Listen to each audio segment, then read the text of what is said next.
যাই দাঁড়া, ও প্যান্টটা প্রচুর ডিস্টার্ব ঘটে। ওরে তো মেশিন আছে, ওটা খুলে একটু সে সেলাই করে দেয় নাকি দেখি। দাঁড়া যাই দাঁড়া, এটা ধরে নিয়ে যাই থাম। আরে কচি তোর বাবা ঘরে আছে? ও প্যান্টটা একটু সিলি করে দেবো, তোর কাছে আসছিলি রে, প্যান্টটা একটু ডিস্টার্ব ঘটে প্রচুর। আরে তুই এত বাসু, আজকে মাল যাবে রে, বুঝলি তো, মাল যাবার কথা আছে, আজকে মাল যাবে। তুই এমন টাইমে আসবে মনে হবে নি রে।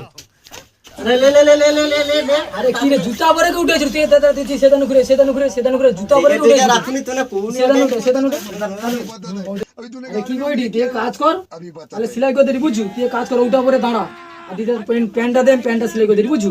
ওটা পুরো দাঁড়িব? হ্যাঁ হ্যাঁ, এখন কিছু নেই, আরে আর তো কিছু নেই এটি, তুই ওটা পরে দাঁড়া তার প্যান্টটা সেলাই করে দিবি, বুঝু। ওটা করবো, ঠিক লোকজন আছে কাই কি এমন জিনিস। আচ্ছা ও কৌটু যখন দেখি দাঁড়া করি দাঁড়া।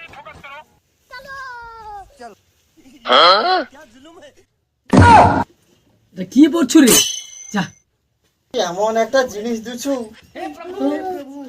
ওটাকে পড়তে হইলো বাস্তব। তুই কাজ কর, ওটা পরে ঘর চলে যা, আমি তোর যে এটা প্যান্টটা সেলাই করে দিয়েছি, তুই ঘর চলে ওটা পরে। ওটা পরে খরচাবো? হ্যাঁ তুই ওটা পরে ঘর চলে যা, আস্তে আস্তে ঘর চলে যা, আমি তোর প্যান্ট সেলাই করে দিয়েছি, যা তুই ঘর চলে যা। ওটা করে দে রে। আমি দিয়েছি, তুই ঘরে চলে যা। তাড়াতাড়ি তো করে। আচ্ছা যা, তুই ঘর চলে যা। কি কইবে ঘরে গেলে তুই, রাস্তাঘাটে লোক কি যা যা, তুই ঘর চলে যা।